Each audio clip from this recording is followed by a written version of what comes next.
जय हिंद, नमस्कार, स्वागत आप सभी का लाइव टाइम्स पर। मैं हूं अजय झा।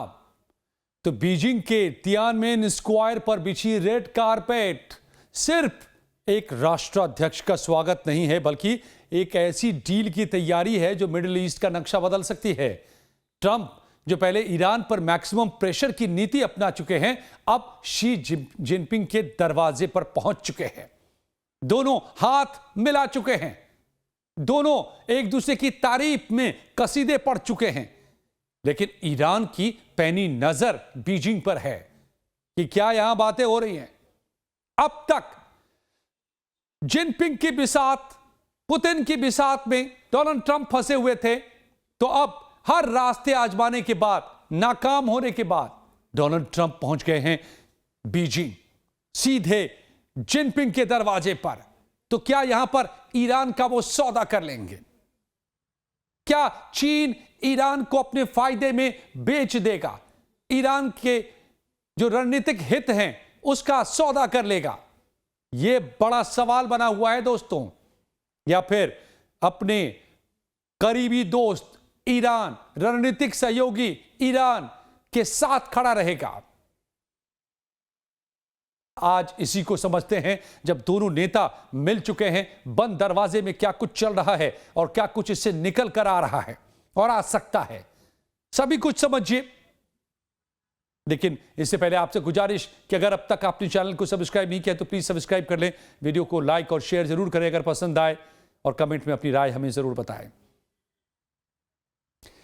तो जैसा हम जानते हैं कि ट्रंप का संकट क्या है।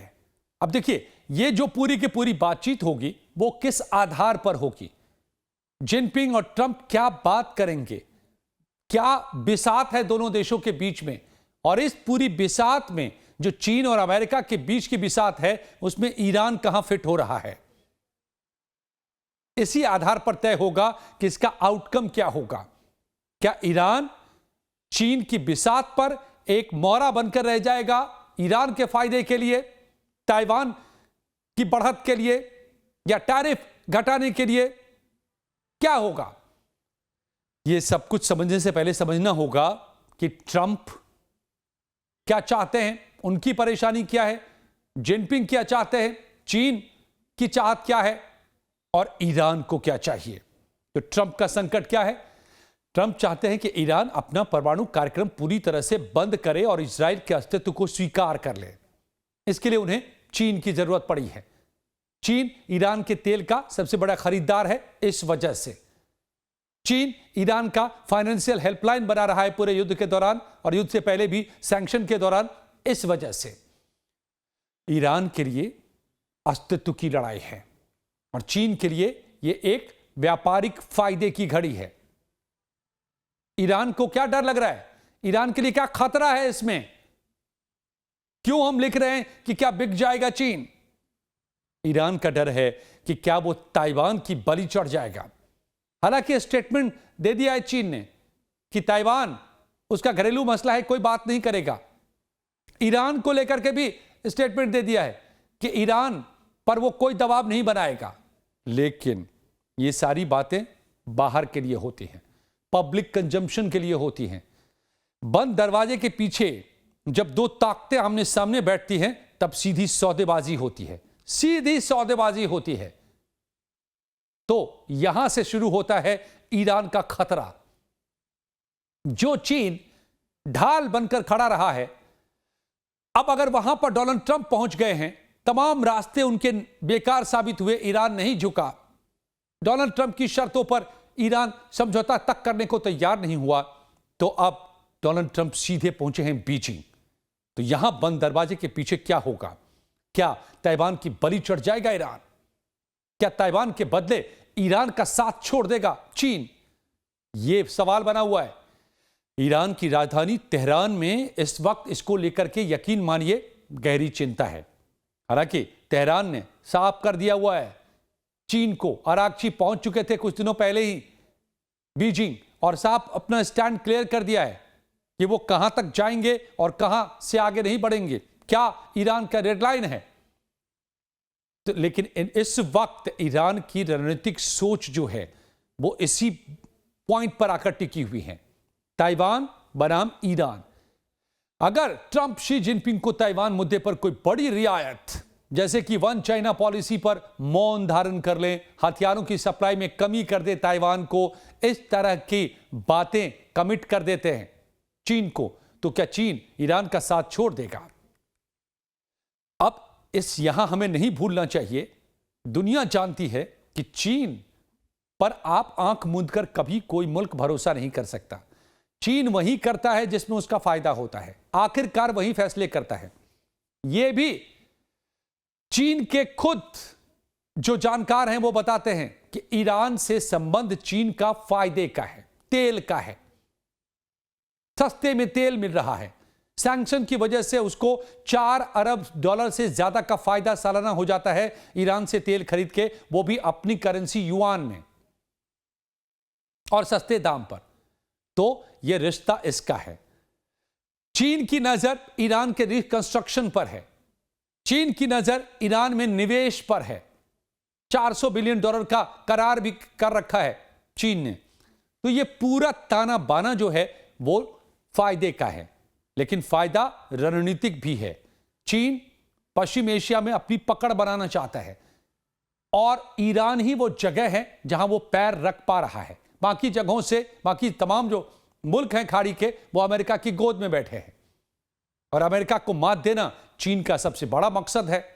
2050 पार करते करते वो अमेरिका को हर मामले में पीछे छोड़ देना चाहता है। इसी रणनीति पर चीन आगे बढ़ रहा है। तो ये जो व्यापारिक फायदे और रणनीतिक इरादे चीन के हैं, इसके बीच में फंसा हुआ है ईरान। लेकिन चीन का विश्वासघात का भी इतिहास रहा है। ईरान नहीं भूला है कि कैसे रूस और चीन ने अतीत में संयुक्त राष्ट्र सुरक्षा परिषद में प्रतिबंधों के पक्ष में मतदान किया। जब ईरान पर लग रहे थे प्रतिबंध अमेरिका के, उसके पक्ष में मतदान कर रखा है। हालांकि अभी इस वक्त चीन और रूस दोनों ने ईरान के पक्ष में किया है, लेकिन पहले ईरान के खिलाफ मतदान इन्होंने किए थे यूएन में। और ट्रंप जानते हैं कि चीन की दुखती रग क्या है। यहां से असली खेल शुरू होता है, उसकी अर्थव्यवस्था। समझते चलिए कि क्या बंद दरवाजे के पीछे बातें हो रही होंगी और कहां पर सौदेबाजी चल रही है इस वक्त डोनाल्ड ट्रंप और शी जिनपिंग के बीच में, और क्यों ईरान की बहुत कुछ इस पर निर्भर करता है ईरान का। तो दुखती रग है चीन की अर्थव्यवस्था। यह चीन और ईरान की जो दोस्ती है, जानकार कहते हैं यह दोस्ती नहीं, जरूरत है। चीन और ईरान का रिश्ता असल में क्या है? चीन ईरान के तेल का, मैंने बताया, 90 से 95% खरीदता है। प्रतिबंधों की वजह से ईरान को सस्ते में तेल मिलता है, तो यह एक बड़ा फायदा है। $4 अरब की बचत हो जाती है। 25 साल की साझेदारी की है। 2021 में चीन और ईरान ने 25 साल का व्यापक रणनीतिक समझौता किया है। इसके तहत चीन ईरान से ऊर्जा, बैंकिंग और बुनियादी ढांचे में $400 अरब निवेश करेगा ताकि उसको बदले में तेल मिलता रहे। सैन्य सहयोग का भी समझौता हुआ है। चीन के द्वारा आपूर्ति किए गए ड्यूअल यूज तकनीक जैसे radar system, navigation technique, missile के पुर्जे ईरान की युद्ध क्षमता को बनाए रखा है, हाल के में दिखा है। लेकिन चीनी सैटेलाइट कंपनियों ने ईरान को अमेरिकी ठिकानों की जानकारी भी दी, यह भी हमने देखा है। इसकी वजह से डोनाल्ड ट्रंप ने अभी हाल में चीन रवाना होने से पहले सैंक्शन भी लगाए चीनी कंपनियों पर। तो कुल मिलाकर ये दोनों देशों का जो रिश्ता है वो तेल के इर्द गिर्द घूम रहा है, चीन ईरान का। जबकि चीन का देखिए क्या है, चीन जीसीसी देशों, जो गल्फ कॉपरेशन काउंसिल है, सऊदी अरब हो, यूएई हो, कतर हो, कुवैत हो, ओमान हो, बहरीन हो, जिनसे अभी ईरान टकरा रहा है, इनके साथ $300 अरब का व्यापार करता है। जबकि ईरान के साथ कुल व्यापार 10 से 40 अरब डॉलर के बीच है चीन का। यानी चीन के लिए ईरान एक काम का दोस्त तो है, रणनीतिक साझेदार तो है, तेल का स्रोत तो है। 10-12% तेल जो चीन का है वो यहां से आता है, लेकिन अटूट यार नहीं है, महज काम का दोस्त है। और चीन हमेशा अपने फायदे की सोचता है, ये पूरी दुनिया को पता है, ईरान को भी पता है। तो ट्रंप असली दांव यहां पर जो क्या खेलेंगे, ताइवान वर्सेज हॉर्मुज। ट्रंप की रणनीति क्या है? ट्रंप बीजिंग गए हैं एक बड़ी अदला बदली के प्रस्ताव के साथ। ट्रंप का सौदा क्या है? ईरान पर दबाव डालो, चीन से कहेंगे हॉर्मुज खुलवाओ, बदले में ताइवान पर मेरी नरमी ले लो। अब ताइवान का मसला कैसे फंसा रहता है? ताइवान पर चीन दावा करता है, लेकिन उसको रोकता कौन है ताइवान पर कब्जा करने से? अमेरिका। अब जब ईरान में अमेरिका फंसा है और उसकी सबसे करीबी ईरान पर है चीन की, तो क्या बंद दरवाजे के पीछे यह सौदा हो जाएगा? यह सबसे बड़ी चिंता है। और यह चिंता सिर्फ ईरान की नहीं है, ये कई देश इसको लेकर के सवाल कर रहे हैं। खुद अमेरिका से सवाल कर रहे हैं, अमेरिका के सहयोगी साउथ कोरिया हो, जापान हो, तमाम ये देश कह रहे हैं कि कहीं ताइवान के बदले ईरान को न बेच दे, हॉर्मुज को न बेच दे डोनाल्ड ट्रंप। एक्सपर्ट कहते हैं कि अगर चीन ईरान पर दबाव डाले तो बदले में वो ताइवान पर, यानी ट्रंप ताइवान पर अमेरिकी नीति में बदलाव मांगेगा भी चीन, और देने को भी तैयार हो सकते हैं ट्रंप। चीन चाहता है कि ट्रंप 14 अरब डॉलर का जो हथियार सौदा ताइवान के साथ किया है, माफ कीजिएगा वियतनाम के साथ किया है, ताइवान के साथ, उस पर हस्ताक्षर ना करे। अमेरिकी संसद पहले ही मंजूर इसे कर चुकी है। तो वियतनाम वर्सेस ईरान, इस वक्त यह पासा चल रहा है शी जिनपिंग और डोनाल्ड ट्रंप के बीच में। शी जिनपिंग, माफ कीजिएगा मैं बार बार ताइवान को वियतनाम कह देता हूं, लेकिन ताइवान का यह पूरा मुद्दा है। शी जिनपिंग ताइवान पर ट्रंप से कोई बयान या भाषा में बदलाव चाहेंगे जिसे वो जीत की तरह पेश कर सकें। ताइवान और जापान, दक्षिण कोरिया सभी इससे परेशान नजर आ रहे हैं कि ट्रंप ईरान के बदले ताइवान को न बेच दें। अब ट्रंप की कमजोरी क्या है? विशेषज्ञ जो सोचते थे कि ईरान पर युद्ध से ट्रंप को बीजिंग में फायदा होगा, ईरान को दबा देंगे तो बीजिंग से और बार्गेन कर पाएंगे, क्योंकि दोनों की रणनीतिक साझेदारी है ईरान और चीन की। लेकिन अब पासा पलट चुका है, ईरान ने पासा पलट दिया। ईरान को चीन अमेरिका हरा नहीं पाया, युद्ध लंबा खिंच गया तो चीन को फायदा हो गया। चीन इसमें बार्गेनिंग पावर में आ गया है। चीन के पास अब ईरान भी है हाथ में बार्गेन करने के लिए, और यही डर है ईरान का कि ईरान के बदले में वो अपना फायदा न उठा ले। एक प्रोफेसर ने कहा है कि ट्रंप बीजिंग पहुंचे हैं लड़खड़ाए हुए। एक पत्रिका ने भी छापा है कवर पेज पर कि नेपोलियन का मशहूर उदाहरण देते हुए, जो कहा था कि अपने दुश्मन को गलती करते समय कभी मत रोको। ट्रंप वो गलती कर चुके हैं।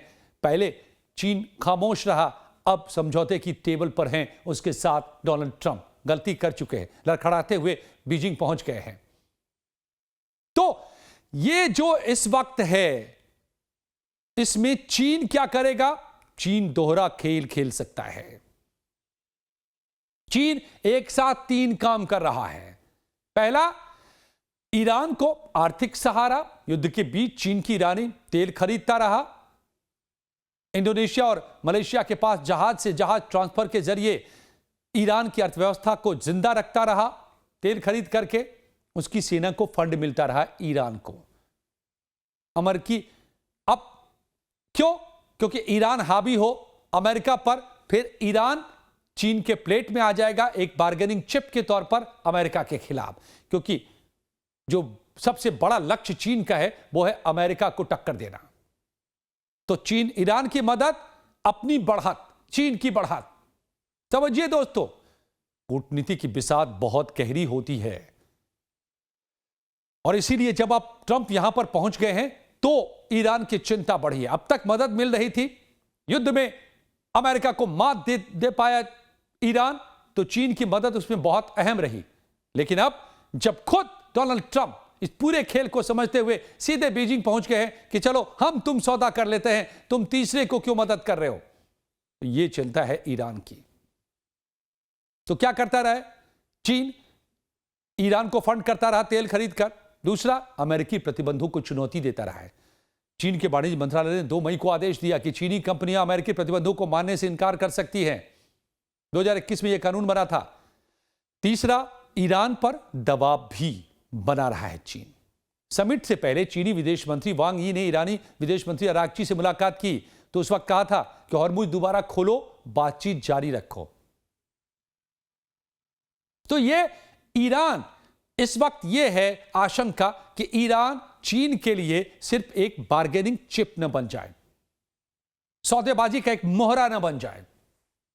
चीन ईरान के विदेश मंत्री की बीजिंग यात्रा से यह संकेत दे चुका था कि हॉर्मुज खोलने की बात ईरान से उन्होंने की है।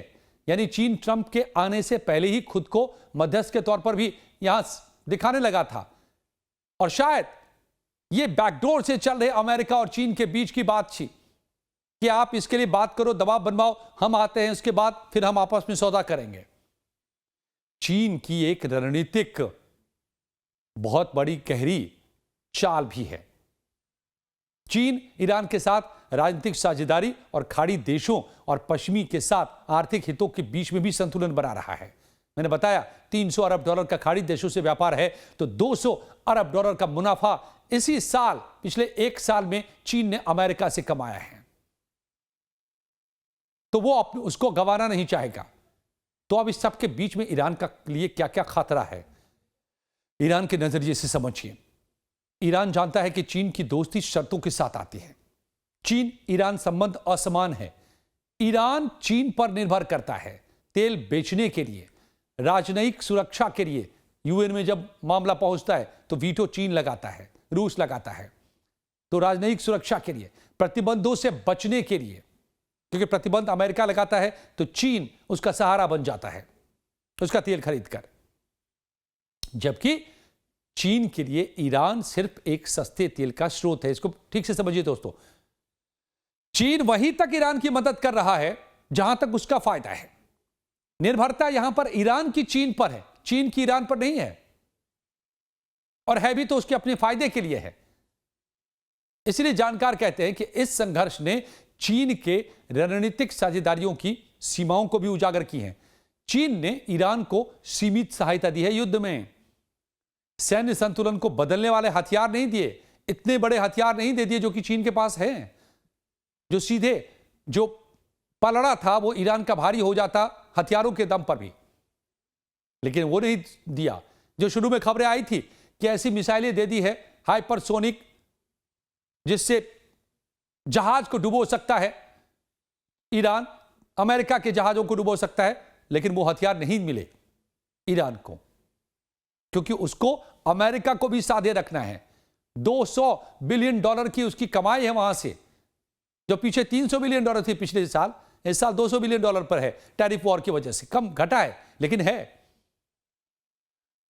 तो और इससे पहले फरवरी में, जब 2026 के फरवरी में अमेरिका इजराइल ने ईरान पर हमला किया था, तो चीन काफी हद तक चुप ही रहा था। तो ये एक्सपर्ट कह रहे हैं कि अब जब ये दोनों नेता बंद कमरे में बैठकर बात कर रहे हैं और ईरान वहां से देख रहा है, Mojtaba Khamenei supreme leader Iran के देख रहे हैं, तो उनको यह भी अंदाजा है कि चीन सौदेबाजी कर सकता है ईरान के बदले।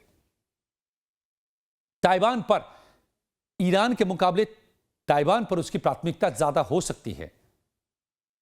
वो अब ट्रंप ताइवान पर रियायत की पेशकश भी लेकर के आए हैं, यह भी कहा जा रहा है, माना जा रहा है। तो ईरान के लिए यह सबसे बड़ा डर है कि क्या चीन उसे छोड़ देगा। तो इसीलिए अब ईरान ने आखिरी जवाब दे दिया है, आखिरी धमकी दी है, जो मैंने आपको 2 दिन पहले बताया था कि परमाणु धमकी दी है। साफ कह दिया है इस बातचीत के शुरू होने से पहले, डोनाल्ड ट्रंप के पहुंचने से पहले, कि अगर अब उस पर हमले हुए तो वो अपने न्यूक्लियर एनरिचमेंट को 90% तक ले जाएगा, यानी परमाणु बम बनाएगा। क्योंकि ईरान जानता है कि जब तक उसके पास परमाणु कार्यक्रम है, एनरिच यूरेनियम है, न्यूक्लियर बॉम्ब बनाने की कैपेसिटी है, वो सौदेबाजी कर सकता है।